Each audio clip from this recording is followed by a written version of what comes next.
ચાલો મિત્રો આપણે આગળ ચર્ચા કરીએ. ટોપિક છે કોષ કેન્દ્ર. ખૂબ જ ઇન્ટરેસ્ટિંગ ટોપિક છે કોષ કેન્દ્ર. ઇતિહાસની ચર્ચા કરીએ. રોબર્ટ બ્રાઉન નામના વૈજ્ઞાનિકે 1831ની અંદર કોષ કેન્દ્રને એક કોષની અંગિકા તરીકે વર્ણવી. ત્યારબાદ એક ફ્લેમિંગ નામના વૈજ્ઞાનિકે એક આલ્કલીય પ્રકારના અભિરંજક એટલે કે રંગ એને કોષ ઉપર નાખ્યો. તો આ જે રંગ છે ને એ રંગ કોષની અંદર ક્યાં ગયો? તો જુઓ, સપોઝ કે આ આખો કોષ છે, આ એનું કોષ કેન્દ્ર છે. કોષ કેન્દ્રની અંદર શું હોય?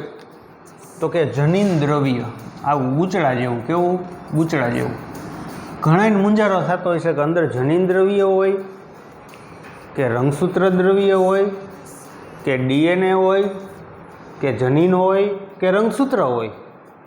એ શું હોય અમને હું ક્લેરિફાઈ કરું. ચાલો, તો આ કોષ છે, આ એનું કોષ કેન્દ્ર છે કે જેની અંદર આ છે જનીન દ્રવ્ય અથવા એને રંગસૂત્ર દ્રવ્ય પણ કહેવાય. રંગસૂત્ર દ્રવ્ય. તો ફ્લેમિંગ નામના વૈજ્ઞાનિકે આલ્કલી એટલે બેઝિક પ્રકારનો એક કલર નાખ્યો. કલર નાખ્યો ને તો એ કલર આને ચોંટાઈ ગયો, એટલે આ કેવું થઈ ગયું? કલરફુલ થઈ ગયું, જળી ઉઠવું જેને કહેવાય. તો ફ્લેમિંગ નામના વૈજ્ઞાનિકે આલ્કલી અભિરંજક વડે વર્ષો પહેલાં, ત્યાં હજી કોઈ ઓળખતું નહીં, અભિરંજક વડે કોષ કેન્દ્રને રંગ્યું ને તો અંદર આવું ગૂંચળું આમ દેખાણું. એને આમ કલર, ગૂંચળામાં કલર થઈ ગયો એટલે ગૂંચળું દેખાણું માઇક્રોસ્કોપમાં.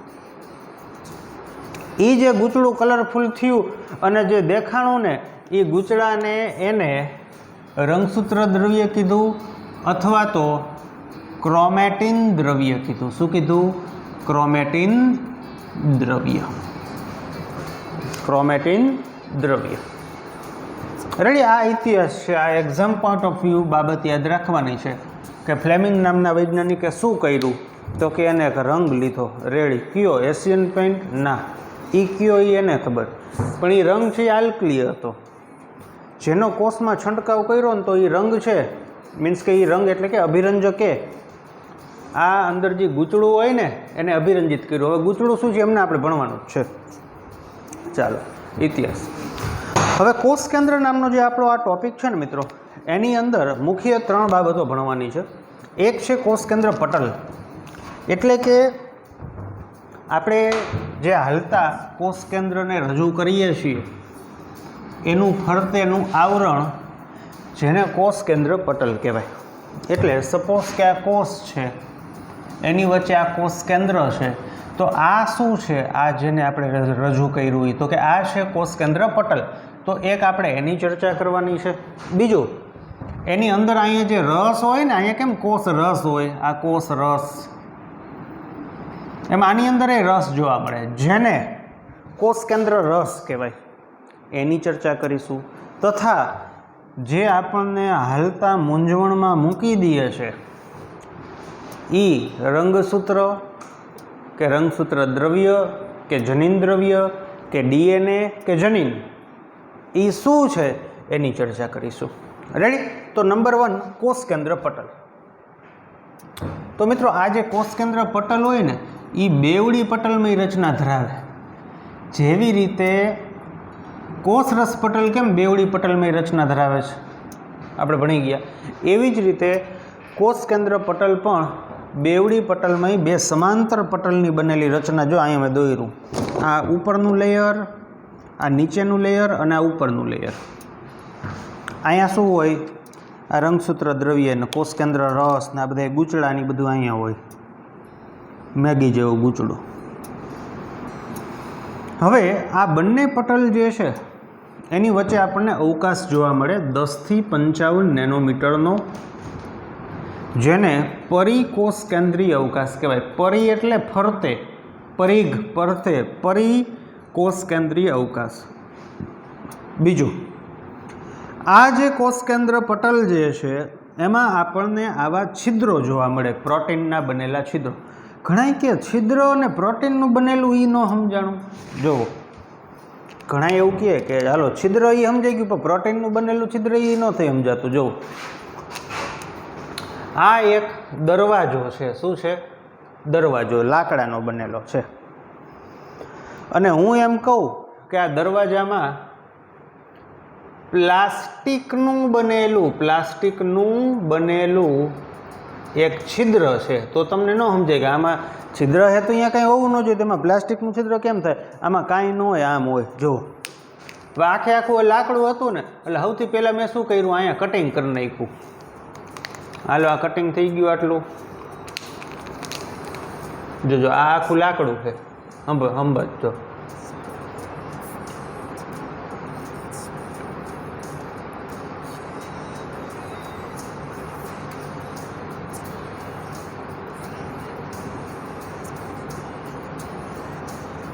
જોજો, આ આખું લાકડું.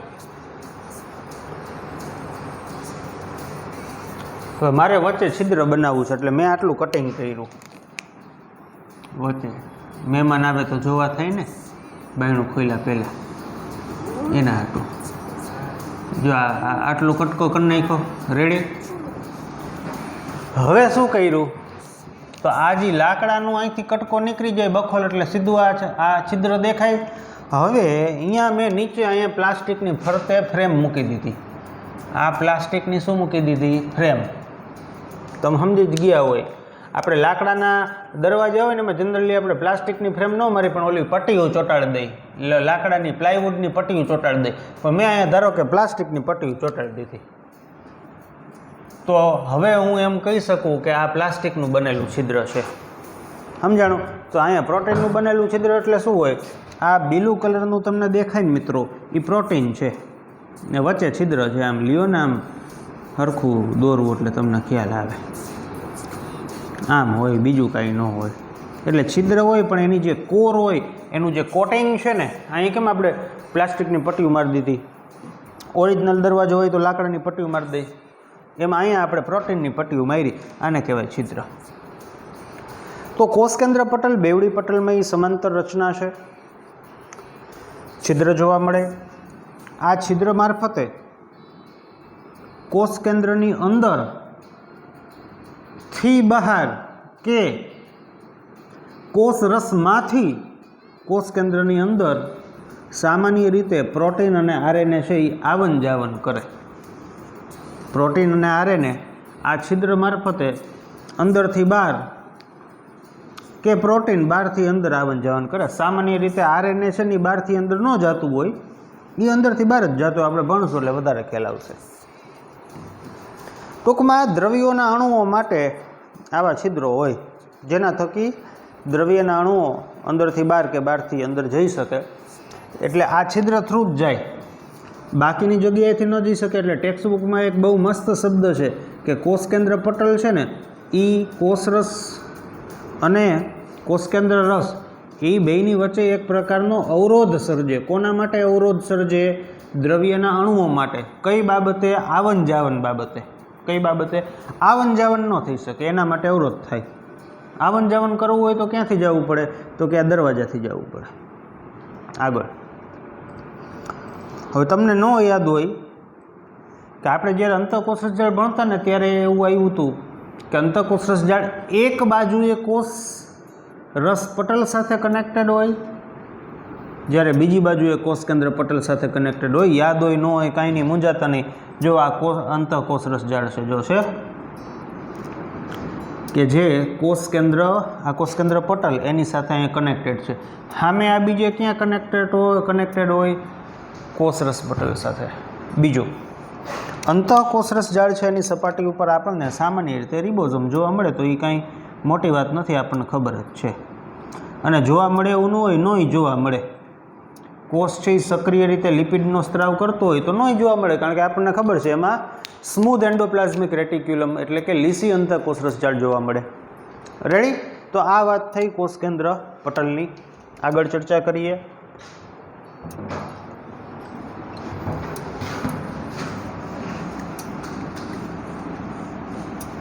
હવે સામાન્ય રીતે કોષની અંદર કોષ કેન્દ્ર કેટલા હોય? તો તમે કહેશો એક હોય તો વાત બરાબર છે, યસ એક હોય. પણ એવું પણ જોવા મળ્યું છે કે અમુક કોષમાં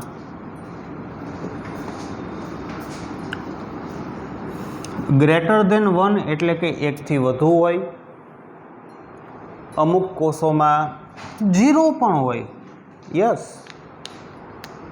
અમુક કોષમાં 0 પણ હોય, એવું પણ આપણને જોવા મળે છે. હવે હું તમને કહું ને તો 0 કોનામાં હોય પહેલાં એ ચર્ચા કરી, કારણ કે એમાં તમે થોડાક ફેમિલિયર છો. આરબીસી હોય ને મિત્રો, આરબીસી રક્તકણ હોય ને, રક્તકણ એની અંદર કોષ કેન્દ્રનો અભાવ જોવા મળે. આપણા રક્તકણની અંદર કોષ કેન્દ્ર જોવા મળતું નથી. શા માટે નથી જોવા મળતું એની પણ ચર્ચા આપણે કરી ગયા છીએ કે રક્તકણ પુખ્ત થતાં કોષ કેન્દ્ર ગાયબ થાય છે. કોષ કેન્દ્ર જેટલું ગાયબ થાય એટલી સ્પેસ કોષમાં વધે, એટલી સ્પેસ વધે તો એટલું વધુ હિમોગ્લોબિન સમાય, જેટલું વધુ હિમોગ્લોબિન સમાય એટલું વધુ ઓક્સિજનનું વહન થઈ શકે અને આપણા બોડીને, આપણા કોષોને મળે. તો આ બાબત છે આરબીસીની અંદર શા માટે કોષ કેન્દ્ર નથી. બીજું, હજી એક કોષ આવશે, તમને કદાચ એની સાથે ફેમિલિયર નથી તમે. ચાલની નલિકાના કોષો.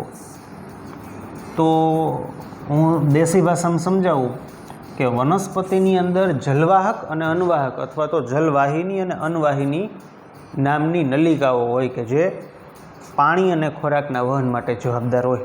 એમાં અન્નવાહિની જે હોય ને, અન્નવાહિની આપણે ભણવાનું જ છે. અન્નવાહિની, આ અન્નવાહિની નામની જે નળી છે કે જે ખોરાકના વહન માટે જવાબદાર છે, આ નળી જે કોષની બનેલી છે એ કોષનું નામ ચાલની નલિકાના કોષ છે. આ ચાલની નલિકાના કોષમાં પણ કોષ કેન્દ્ર જે છે, કોષ કેન્દ્ર એની સંખ્યા 0 છે.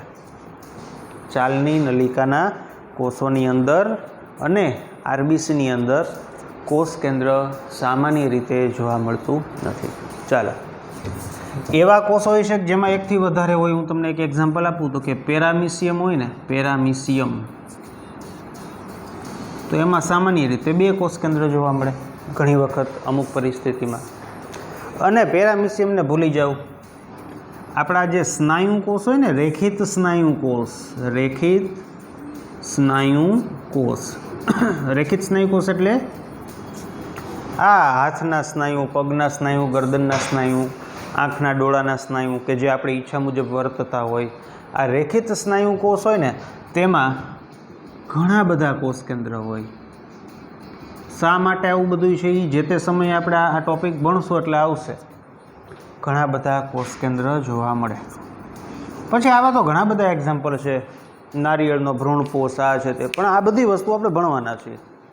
ચાલો આગળ ચર્ચા કરીએ. તો આ વાત થઈ કોષ કેન્દ્રની સંખ્યા કોષની અંદર કેટલી જોવા મળે, કોષ કેન્દ્ર પટલ વિશે જોયું. હવે જોઈએ આપણે આગળ કોષ કેન્દ્ર રસ.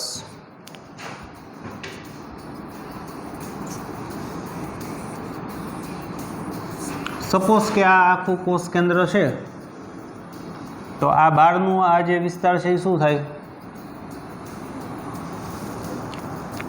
યસ,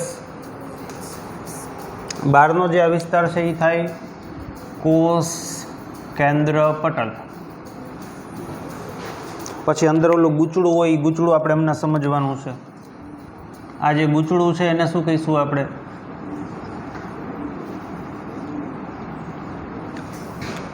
આ ગૂંચળાને કહેવાય રંગસૂત્ર દ્રવ્ય અથવા ક્રોમેટિન દ્રવ્ય અથવા જનીન દ્રવ્ય અથવા આ રંગસૂત્ર દ્રવ્ય હોય ને એમાંથી જ રંગસૂત્રનું નિર્માણ થાય, એ આપણે હમણાં ભણીએ, અથવા રંગસૂત્ર કહીશું. રેડી, ધ્યાન આપો. બાકી તો કે અહીંયા શું હોય? પ્રવાહી. આ પ્રવાહીમાં શું હોય? ઘણા બધા અણુઓ હોય, પ્રોટીન હોય, ઉત્સેચક હોય, તો એને આપણે શું કહીશું? કોષ કેન્દ્ર રસ.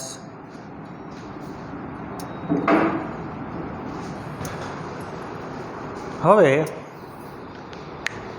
કોષ કેન્દ્રની અંદર રંગસૂત્ર દ્રવ્ય, કોષ કેન્દ્ર પટલ, વચ્ચે પ્રવાહી, અને આ પ્રવાહીની અંદર આપણને એક વિશિષ્ટ પ્રકારની ગોલીય રચના જોવા મળે, જેને કોષ કેન્દ્રિકા કહેવાય. શું કહેવાય?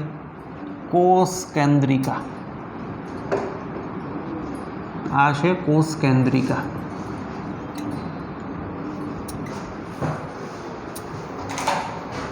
કોષ કેન્દ્રિકા. ચાલો સમજીએ કોષ કેન્દ્રિકા શું છે.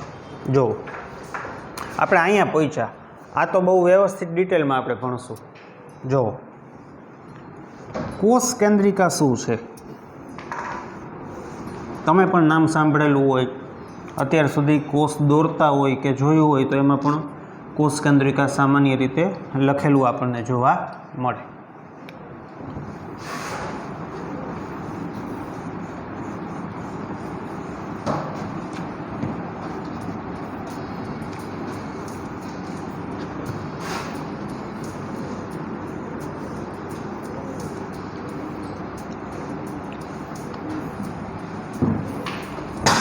જુઓ,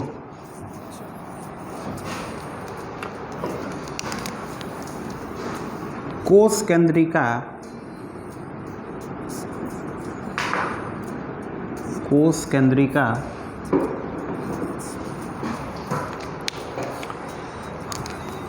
એક રચના છે કે જેમાં RNA નું નિર્માણ થાય. શું થાય?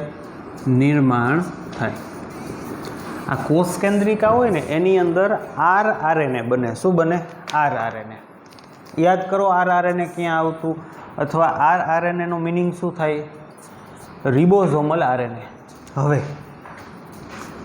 આ RNA છે ને, RNA ક્યાં નિર્માણ, મીન્સ કે એનો ઉપયોગ ક્યાં થાય? તો કે RNA રિબોઝોમના બંધારણમાં. ક્યાં? રિબોઝોમના બંધારણમાં જોવા મળે. અથવા એમ પણ કહેવાય કે RNA દ્વારા જ, RNA થી રિબોઝોમ બને. આપણે ભણી ગયા કે RNA અને પ્રોટીન એ બંને જોડાઈને રિબોઝોમની રચના થાય. તો આ RNA અહીંયા બને. અહીંયા એટલે ક્યાં? કોષ કેન્દ્રિકામાં બને. હવે આગળ જુઓ, કોષ કેન્દ્રિકા છે ને એની સંખ્યા કેટલી? કોષ કેન્દ્રિકાની સંખ્યા કેટલી? તેનો આન્સર કંઈક આવો છે કે 1. પરંતુ જો કોષ સક્રિય રીતે એટલે વધુ પ્રમાણમાં, એમ સક્રિય રીતે એટલે કે વધુ પ્રમાણમાં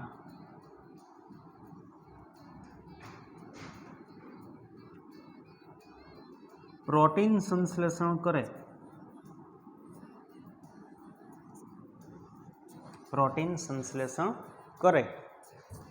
હવે મિત્રો વધુ પ્રમાણમાં પ્રોટીન સંશ્લેષણ કરે તો વધુ રિબોઝોમની જરૂર પડે. હા કે ના? વધુ રિબોઝોમની જરૂર પડે તો એનો મિનિંગ શું થાય? વધુ RNA ની જરૂર પડે. હવે RNA બને ક્યાં? તો કે કોષ કેન્દ્રિકામાં.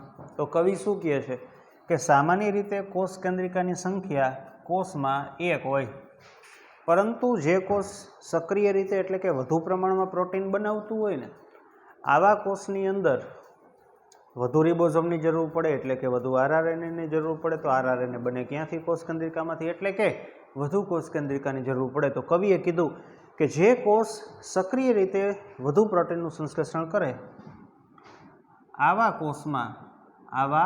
કોષમાં કોષ કેન્દ્રિકાની સંખ્યા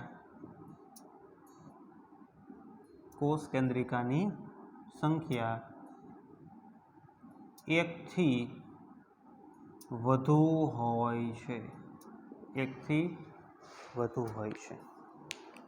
તો આ થઈ કોષકેન્દ્રિકા. કોષકેન્દ્રિકાને આપણે જ્યારે જીનેટિક્સનો અભ્યાસ કરશું ત્યારે વધુ સારી રીતે આપણે એના વિશે જોઈશું, એને વ્યાખ્યાયિત કરશું, એનો અભ્યાસ કરીશું. રેડી? ચાલો. તો કોષકેન્દ્રિકા કોષકેન્દ્રની અંદર રહેલી ગોલીય રચના કે જે સક્રિય રીતે આરઆરએનએનું સંશ્લેષણ માટે જવાબદાર છે, સંશ્લેષણ કરે છે. સંખ્યા 1 કે તેથી વધુ જે કોષમાં સક્રિય રીતે પ્રોટીન સંશ્લેષણ થતું હોય, વધુ પ્રમાણમાં પ્રોટીન સંશ્લેષણ થતું હોય તેમાં વધુ જોવા મળે. કોષકેન્દ્ર પટલ જોયું, બેવડી રચના છે, બેવડી પટલમય રચના છે. 10 થી 55 નેનોમીટર વચ્ચે અવકાશ જોવા મળે, જેને પરિકોષકેન્દ્રીય અવકાશ કહેવાય. પ્લસ આપણને એમાં અમુક છિદ્ર જોવા મળે. આ છિદ્ર થકી કોષકેન્દ્રની અંદરથી બહાર કે બહારથી અંદર દ્રવ્યના અણુઓનું વહન થાય. હવે આપણે સમજવાનું છે મેઇન વસ્તુ આ કે રંગસૂત્ર કોને કહેવાય, રંગસૂત્ર દ્રવ્ય કોને કહેવાય, જનીન દ્રવ્ય કોને કહેવાય, ડીએનએ કોને કહેવાય, કે જનીન કોને કહેવાય, કે એની વચ્ચેનો ડિફરન્સ કોને કહેવાય. ચાલો, હવે તમને એટલી ખ્યાલ હોવો જોઈએ કે મનુષ્ય જે છે એના દરેક કોષમાં, મનુષ્યના દરેક કોષમાં રંગસૂત્રની સંખ્યા 23 જોડ હોય. ચાલો, એ જવા દો, એ તો હમણાં ભણશું. પણ તમને મિત્રો આટલો ખબર હોવો જોઈએ કે કોઈ પણ સજીવ હોય ને, સજીવ, ઉચ્ચ કક્ષાના સજીવ, એના દેહમાં 2 પ્રકારના કોષો હોય. એકને દૈહિક કોષ કહેવાય. સજીવના બંધારણમાં 2 પ્રકારના કોષો હોય. એકને દૈહિક કોષ કહેવાય અને બીજાને પ્રજનન કોષો કહેવાય. સજીવના શરીરમાં 2 પ્રકારના કોષો જોવા મળે, દૈહિક કોષો અને પ્રજનન કોષો. દૈહિક કોષનું કાર્ય શું? શરીર બનાવવું, એટલે કે શરીરની રચનામાં સંકળાયેલા હોય, પ્લસ દૈનિક અથવા દેહધાર્મિક ક્રિયા કરે. એ તમને એમ થાય દેહધાર્મિક ક્રિયા વળી શું? તો કે આપણા શરીરમાં ચાલતી ક્રિયાઓ, પાચન ચાલે, ચેતાઓનું વહન ચાલતું હોય, અંતઃસ્ત્રાવોનું સંશ્લેષણ ચાલતું હોય, હૃદય ધબકે છે તો એ ચાલુ છે, તો આ બધી દેહધાર્મિક ક્રિયા કહેવાય. સ્નાયુનું સંકોચન ચાલતું હોય, તો આ બધા દૈહિક કોષો. જ્યારે પ્રજનન કોષ છે ને તે આપણા શરીરની રચનામાં ભાગ નથી લેતા. એટલે પ્રજનન કોષોથી આપણા શરીરનો એક પણ પાર્ટ્સ બનતો નથી, એક પણ અંગ બનતું નથી. પ્રજનન કોષનું કાર્ય છે ફક્ત પ્રજનન, એટલે કે નવી સંતતિ ઉત્પન્ન કરવી, નવી સંતતિ ઉત્પન્ન કરવી. બીજું, પ્રજનન કોષ જે છે એ નિર્માણ ક્યાંથી પામે? તો કે જે દૈહિક કોષ હોય ને એમાંથી જ પ્રજનન કોષોનું સામાન્ય રીતે અર્ધીકરણ દ્વારા નિર્માણ થાય. જો તમને ખ્યાલ હોય તો અર્ધીકરણ કોને કહેવાય, બાકી બધું આપણે સમજવાનું છે. તો મનુષ્ય હોય ને એના જે દૈહિક કોષ હોય ને, કેવા કોષો? દૈહિક કોષ. આ દૈહિક કોષમાં 23 જોડ રંગસૂત્ર એટલે કે 46 રંગસૂત્ર હોય. જ્યારે પ્રજનન કોષ હોય ને, પ્રજનન કોષો, એમાં ખાલી 23 જ હોય. આમાં 46 અને આમાં 23, અડધા થઈ જાય. અર્ધીકરણ એટલે અડધું થવું, આપણે ભણશો. એટલે મોટે ભાગે ઉચ્ચ કક્ષાના સજીવો, વનસ્પતિ અને પ્રાણીની ચર્ચા કરીએ આપણે, બીજા કોઈને નથી અત્યારે લેવા. તો એના દેહમાં 2 પ્રકારના કોષ હોય, દૈહિક કોષ અને પ્રજનન કોષ. દૈહિક કોષથી શરીર બનેલું છે, પ્લસ શરીરમાં ચાલતી ક્રિયાઓ દૈહિક કોષો દ્વારા થાય. જ્યારે પ્રજનન કોષ છે એ નવી સંતતિ બનાવવા માટે જવાબદાર છે અને પ્રજનન કોષનું નિર્માણ દૈહિક કોષમાંથી જ થાય. એટલે આપણે એમ બોલીએ ને કે આ સજીવમાં આટલા રંગસૂત્રો, કે આ સજીવમાં આટલા રંગસૂત્રો, એ બધા રંગસૂત્ર જે તે સજીવના દૈહિક કોષમાં જોવા મળે. અચ્છા, મનુષ્ય છે, આપણે છીએ, તો આપણી અંદર દૈહિક કોષ એટલે કયા કોષ?